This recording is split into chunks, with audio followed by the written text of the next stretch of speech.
सुबह लाए आपके जीवन में नई रोशनी, खुशियों से भरी रहे आपके हर दिन की कहानी। सुप्रभातम, स्वागत है आपका इस विशेष कार्यक्रम में। मैं हूं किरण भारद्वाज। परिवार के बिना जीवन अधूरा सा लगता है और परिवार के साथ हर दिन एक उत्सव होता है।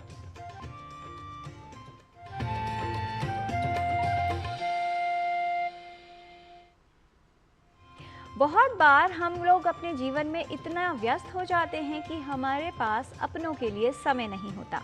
अपनापन, परवाह, आदर और समय, ये वो धन है जो अपने हमसे चाहते हैं। अपनापन तो बहुत लोग दिखाते हैं, लेकिन अपना कौन है ये तो समय ही बताता है। इसलिए समय निकालें अपनों के लिए, क्योंकि अगर अपने ना रहें तो समय का क्या होगा। आइए समय का ज्ञान लेते हैं और आइए देखते हैं इसके लिए आज का पंचांग। आज का पंचांग युगाब्द 5127, विक्रम संवत 2082, शक संवत 1947, दक्षिणायन, कार्तिक मास, कृष्ण पक्ष, अष्टमी तिथि, मंगलवार, पुनर्वसु नक्षत्र। आज का दिन सभी के लिए मंगलमय हो। कहते हैं सकारात्मक लोगों की संगति में रहना चाहिए, उनके साथ समय व्यतीत करना चाहिए, क्योंकि इससे हमारे जीवन में भी सकारात्मकता आती है। तो इस दृष्टि से देखा जाए तो सबसे अच्छे मित्र होते हैं हमारे सकारात्मक विचार। अच्छे विचार सुगंध की भांति होते हैं, उन्हें फैलाना नहीं पड़ता, वो स्वतः ही फैल जाते हैं। इसलिए सदा ही अपने विचारों को सकारात्मक, शुद्ध और अच्छा बनाने का प्रयत्न करना चाहिए। ईर्ष्या, लोभो, मदः, प्रीतिः, क्रोधो, भीतिश्च साहसम्, प्रवृत्ति, छिद्रहेतूनि, कार्ये सप्तबुधा जगुः।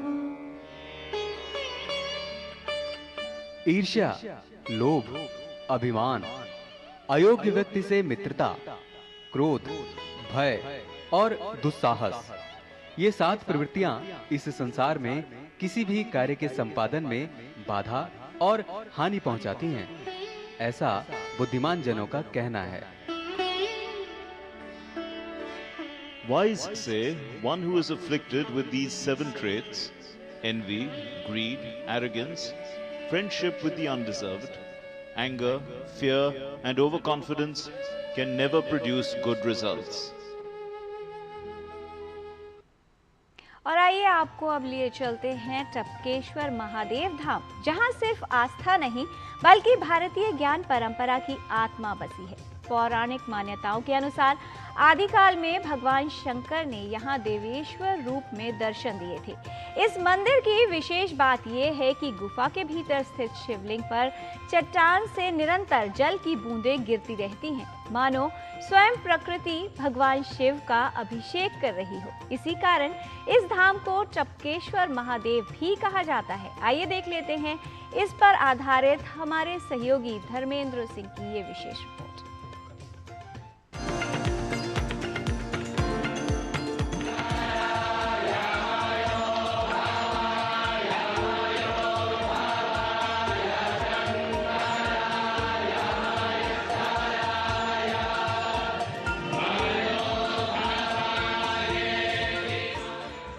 महादेव के मंदिर समग्र भारतवर्ष में श्रद्धा एवं आस्था के केंद्र हैं।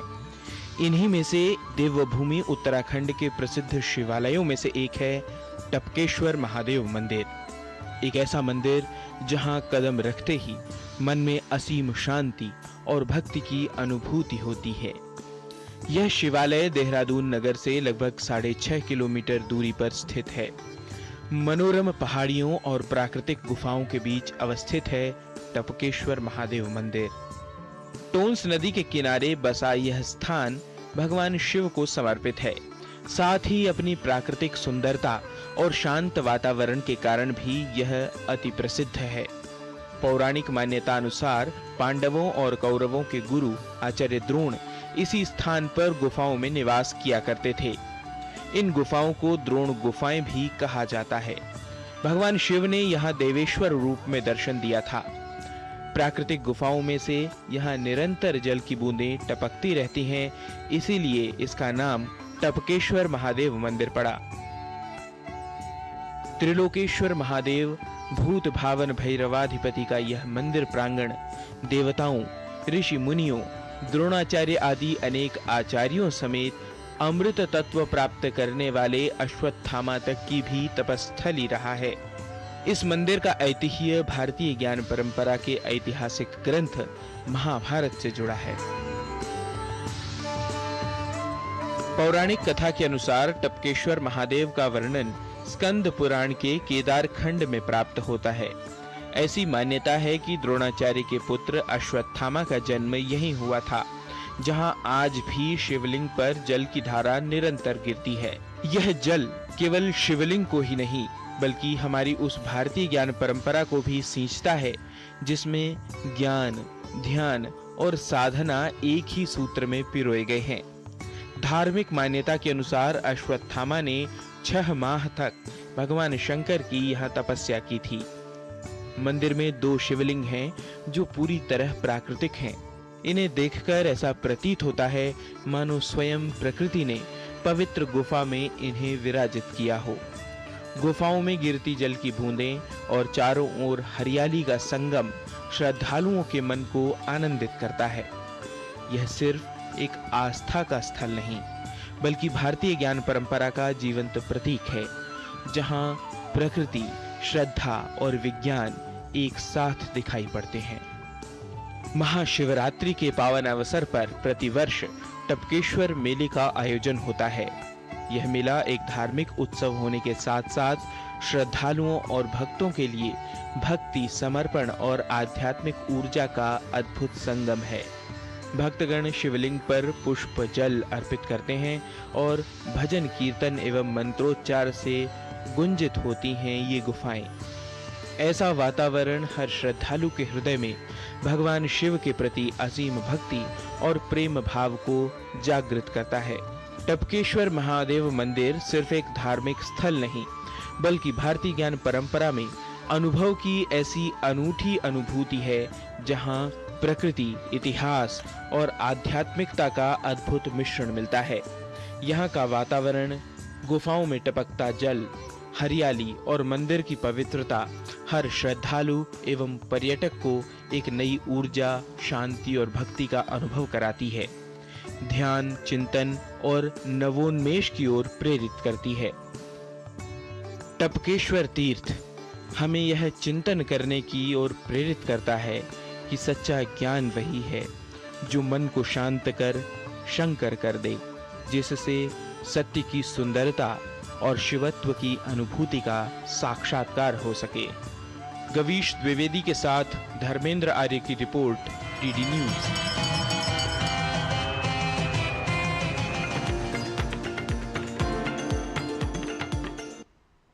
अपनापन छलके जिनकी बातों में, ऐसे कुछ ही होते हैं लाखों में, और ऐसों को देखने के लिए मन की दृष्टि का विशेष महत्व है। जिस प्रकार ईश्वर का अनुभव करने के लिए मन की आंखें अति उत्तम होती हैं। दृष्टि हमारे जीवन की अनमोल देन है, लेकिन कितने ही लोग कॉर्निया में क्षति के कारण अपनी दृष्टि खो देते हैं। इसके कई कारण हो सकते हैं। कॉर्नियल ब्लाइंडनेस यानी कॉर्निया के क्षति के कारण दृष्टिहीनता, इससे कैसे बचाव हो सकता है और क्या करना चाहिए जिससे अपनी आंखों और दृष्टि की रक्षा की जा सके, आइए देख लेते हैं इस रिपोर्ट में।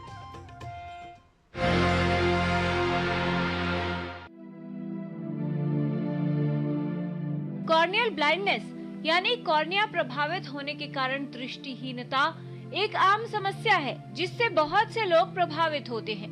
कॉर्नियल ब्लाइंडनेस दृष्टिहीनता का एक बड़ा कारण है। इसकी कई वजह हो सकती है। कॉर्निया एक सुरक्षा परत की तरह कार्य करता है। ये कीटाणुओं और धूल से आंखों की रक्षा करता है। साथ ही रोशनी को आंख में केंद्रित करता है, जिससे वस्तु का प्रतिबिंब आंख के पर्दे यानी रेटिना पर पड़ता है और व्यक्ति वस्तु को देख पाता है। फेस्टिवल के दौरान पटाखे और तीर कमान, ये दो मेजर कॉजेज़ है आई डैमेज के वजह हैं। लोग ये तो एक्सीडेंट्स है जो हो जाते हैं, पर आई फील कि सबको ये ध्यान में रखना चाहिए कि पटाखे भी एज सच हम डिस्करेज कर रहे हैं आजकल पोल्यूशन की वजह से, पर फिर भी अगर कोई भी ऐसा पटाखा या दिया कुछ भी फायर क्रैकर टाइप या आग से भी संबंध में अगर जलाना ज़रूरी है तो बहुत ही सावधानी से।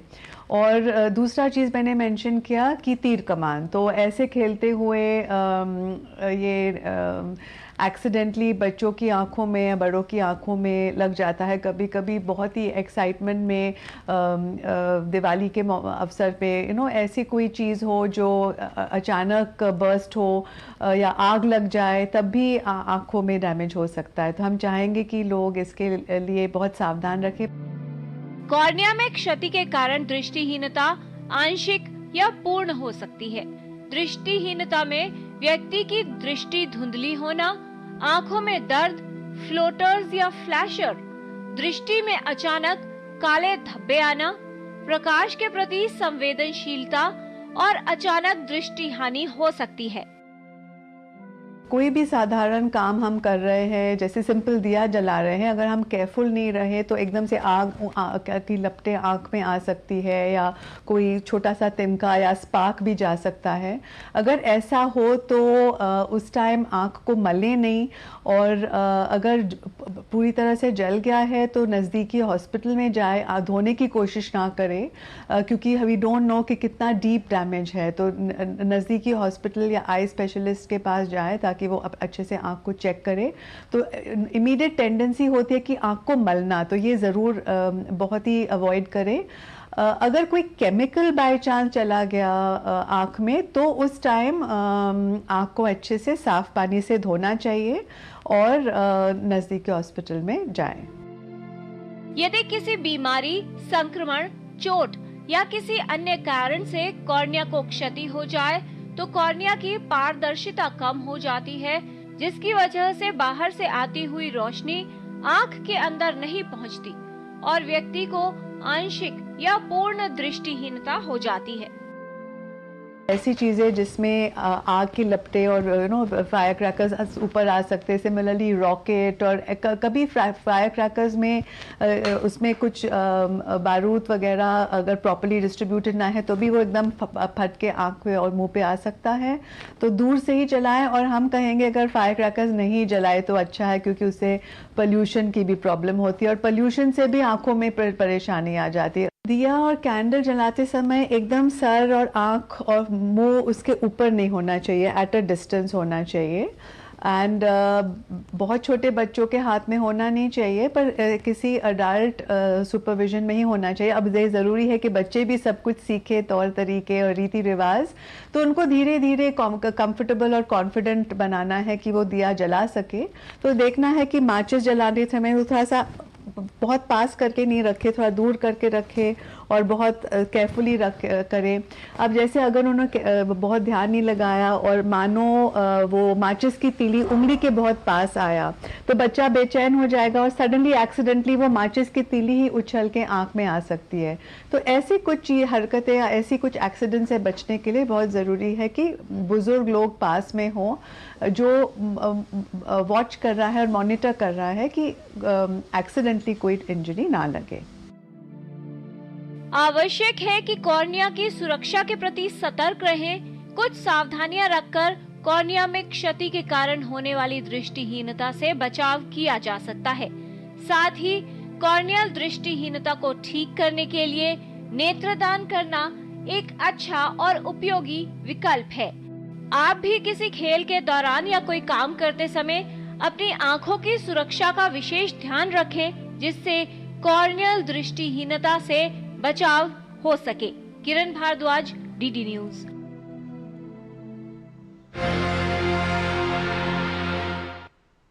दृष्टि अनमोल है और उसकी सुरक्षा करना हम सभी की जिम्मेदारी है, हम सभी का दायित्व है। ठीक उसी प्रकार जिस प्रकार हमारे अपनों के साथ समय व्यतीत करना, उनकी देखभाल करना हमारा दायित्व है। अपने ही अपनों से करते हैं अपनेपन की अभिलाषा और अपने ही बदल देते हैं अपनेपन की परिभाषा। इसलिए अपनों के साथ कुछ समय बिताइए। यहाँ पर लेते हैं एक अल्प विराम। आप देखते रहिए डीडी न्यूज।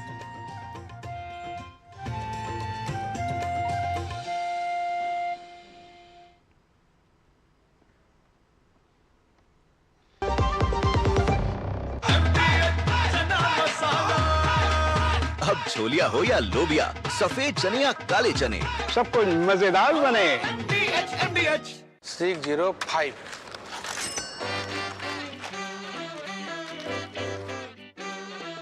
बदलो बदलो आदत बदलो।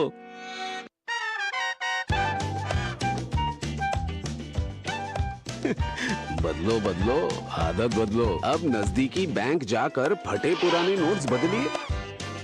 अगर बैंक मना करे तो आरबीआई के ओम्बुड्समैन से शिकायत करें। आरबीआई कहता है जानकार बनिए, सतर्क रहिए। आपके घर के खाने में रेस्टोरेंट जैसा स्वाद ले आए MDH का शाही पनीर मसाला। पनीर को क्या मस्त बना डाला।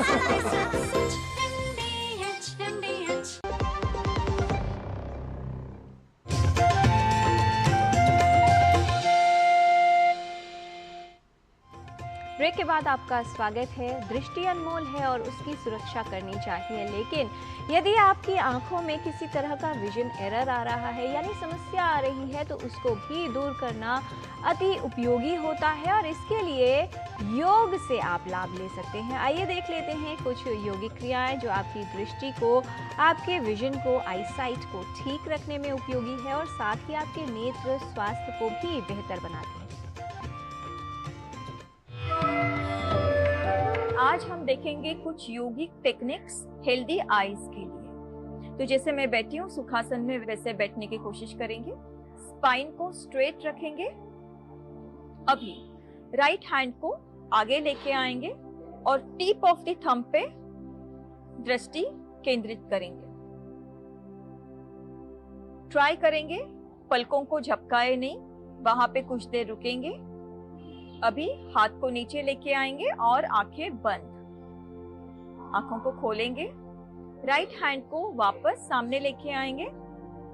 अभी थंब को टिप ऑफ द नोज की तरफ लेके आएंगे और दृष्टि रहेगी टिप ऑफ द थंब पे। पलकों को झपकाएंगे नहीं, दूर लेके जाएंगे slowly. Again towards the nose, दूर लेके जाएंगे। नोज की तरफ वापस। ध्यान रखिए जो दृष्टि है वो टिप ऑफ दी थंब पे केंद्रित रखिए। हाथ नीचे, आंखें बंद। ब्रीथ कीजिए। Inhale and exhale, inhale and exhale. अभी आंखों को clockwise and anti clockwise move करेंगे। अगेन गर्दन को हमें हिलाना नहीं है, सिर्फ आई बॉल्स को ही मूव करना है। Now look up, right, down, left, up, right, down, left, up, right, down, left. अभी up, anti clockwise, left, down, right, up, left, down, right, up, left, down, right. Release करेंगे, आंखें बंद। Breathe, inhale and exhale. तो आइए अब जानते हैं कुछ practical tips Guruma doctor Hansa ji Yogendra से। नमस्कार। आजकल हम आंखों का बहुत ज्यादा ही उपयोग करते हैं। जब कुछ देखना हो तो आंखों का उपयोग करो, बाकी आंखें बंद रखना भी तो सीखो। लेकिन हम दिन भर तो आंखों का उपयोग करते हैं, रात को भी 2 बजे तक 3 बजे तक कुछ न कुछ करते रहते हैं। इसलिए कोशिश ये रहे कि 7 से 8 घंटे की अच्छी नींद तो लेना बहुत जरूरी है। इसलिए सूर्योदय से सूर्यास्त तक ही आंखों का उपयोग भी करिए, बाकी थोड़ा रिलैक्सेशन करिए, अच्छा रहेगा। आंखों को दूर की चीजों को देखने की भी आदत डालिए, जैसे दूर हरे पेड़ हो, पौधे हो, उनको जरा देखकर और आंखें बंद कर लेना। हर 20 मिनट में जरा सा आंखों को मटका लेना, या हर 20 मिनट में जहां भी कहीं आप बैठे हो थोड़ा उठकर थोड़ा चल के आ जाना, क्योंकि सर्कुलेशन जब बॉडी में रहेगा तो आंखों को भी तो न्यूट्रिशन मिलेगा ना। खाने पर भी ध्यान दीजिए कि न्यूट्रिशियस खाना खाइए, जिससे आंखों को टॉनिक की तरह काम आएगा ही। तो आंखों को सही उपयोग उसका किया जाए तो आंखें आपको अच्छी सर्विस देंगी। बस आनंद लीजिए अपनी दृष्टि का। नमस्कार। और अब संस्कृत का ज्ञान लेने के लिए चलते हैं हमारे सहयोगी डॉक्टर नारायण दत्त मिश्र के साथ संस्कृत पाठशाला में।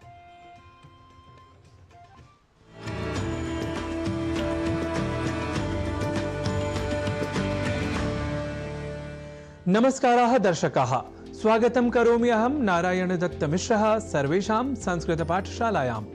संस्कृत पाठशाला की कक्षा में आज शब्दों के शुद्ध उच्चारण और शुद्ध लेखन की श्रृंखला की चर्चा को बढ़ाते हैं। और आप यह जानते ही हैं कि इन दिनों आप न केवल शब्दों के शुद्ध स्वरूप के लेखन और पाठन से ही होते हैं परिचित, अपितु कुछ वाक्यों के अभ्यास के साथ भी आप उन शब्दों के संप्रत्यय को या समझ को दृढ़ कर लिया करते हैं। तो इसी क्रम में आपको याद ही होगा कि हमने आपको पहले ही शुद्धता और अशुद्धता के कई उदाहरणों के क्रम में चिन्ह को चिन्ह के रूप में लिखने और पढ़े जाने की कुप्रवृत्ति के बारे में बताया था। तो चिन्ह का चिन्ह के रूप में हम भूल कर भी प्रयोग न करें, इसके लिए कुछ वाक्यों के प्रयोग का हम कर लेते हैं अभ्यास। जैसे एक वाक्य है, महापुरुषाणाम पदचिह्नानि सदैव अनुकरणीयानि, अर्थात महापुरुषों के पद चिन्हों का सदैव अनुकरण करना चाहिए। वने भ्रांताय जनाय मनुष्य पद चिह्नानि उपकुर्वन्ति, अर्थात वन में भटके व्यक्ति के लिए मनुष्य के पैरों के चिन्ह उपकारक होते हैं। ऐसे ही एक और वाक्य ले लेते हैं, चंद्रमसि यत् चिह्नम तदपि सौंदर्यवर्धकम तदर्थम, चंद्रमा में जो चिन्ह है वह भी उसके लिए सौंदर्य बढ़ाने वाला कहा गया है। यहां हमने चिन्ह के उच्चारण और लेखन पर दिया है विशेष अवधान, अर्थात चिन्ह में अर्ध हकार के बाद न इस अक्षर का संयोग होता है, न कि अर्ध नकार के बाद ह इस अक्षर का। अर्थात हम इस शब्द के उच्चारण की ओर साकांक्ष हो तब हम आज की कुप्रवृत्ति के अनुसार इस शब्द से जुड़ी किसी तरह की अशुद्धि नहीं करेंगे। अर्थात न केवल चिन्ह ही अपितु चिन्ह शब्द से बने चिह्नित, परिचिह्नित जैसे शब्दों के प्रयोग में भी कभी भ्रम की स्थिति में नहीं रहेंगे। और स्वयं एक कुशल संस्कृत हमें प्रयोक्ता बनना है, अर्थात संस्कृत के संस्कृतत्व की रक्षा करनी है। इसलिए भी स्वयं को भाषा के कुशल प्रयोक्ता के रूप में हमें सुसंस्कृत बनाना है। इसलिए इस प्रवृत्ति पर अंकुश लगाया जाना निश्चय ही अत्यंत आवश्यक है। अस्तु, अब बढ़ते हैं हम आगे एक ऐसे ही शब्द की ओर जिसके लेखन और उच्चारण में हम सामान्य रूप से अब अधिक अशुद्धि करने लगे हैं, और वह शब्द है अनधिकृत, जिसे अनाधिकृत इस रूप में न केवल लिखने की ही अपितु बोलने की भी प्रवृत्ति या कुप्रवृत्ति बढ़ गई है। पर हम जब न या अन और अधिकृत इन दो शब्दों से मिलकर बने अनधिकृत शब्द के अपने संप्रत्यय को दृढ़ कर लें तो संभवतः भूल से भी इस शब्द के उच्चारण और लेखन में अशुद्धि नहीं होगी। तो यह शब्द अनधिकृत इस रूप में ही है सर्वथा शुद्ध। इस संस्कार को और दृढ़ करने के लिए आइए इसी क्रम में संस्कृत वाक्यों का कर लेते हैं अभ्यास। विना आज्ञया कार्यालये प्रवेशः अनधिकृतः अनुचितः च, अर्थात कार्यालय में आज्ञा बिना प्रवेश अनधिकृत और अनुचित है। गृह निर्माण समये अपि विना कथनम प्रवेशः अनधिकृतः उच्यते, अर्थात गृह निर्माण के समय में भी बिना पूछे प्रवेश करना अनधिकृत ही कहा गया है। ऐसे ही अगला वाक्य ले लेते हैं, विना नागरिकता प्राप्तिम मतदानम तु अनधिकृतम उच्यते, अर्थात नागरिकता प्राप्ति के बिना मतदान तो अनधिकृत कहा गया है। तो आज आपने चिन्ह और अनधिकृत इन दो शब्दों के शुद्ध स्वरूप और उनके लेखन तथा उच्चारण के बारे में जाना, और विशेष रूप से कुछ वाक्यों के साथ इन शब्दों के शुद्ध स्वरूप को आपने अब अवश्य ही कर लिया होगा हृदयंगम। इसी विश्वास के साथ आज संस्कृत की पाठशाला में इतना ही। तावत् पुनरपि आयास्यामि भवतां संस्कृतानुरागिणां समक्षम एवं विधेन अभ्यास क्रमेण सह। नमस्कारः।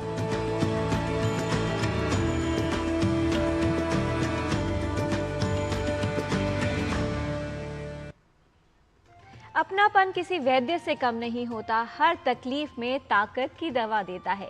प्यार और अपनापन ही परिवार की नींव है। परिवार वो जड़ है जो हमारे जीवन में स्थिरता, प्रेम और अपनापन देती है। इसीलिए हर संबंध को प्रेम से पोषित करना चाहिए और संबंध ऐसा हो जिस पर नाज हो। कल जितना भरोसा था उतना ही आज हो।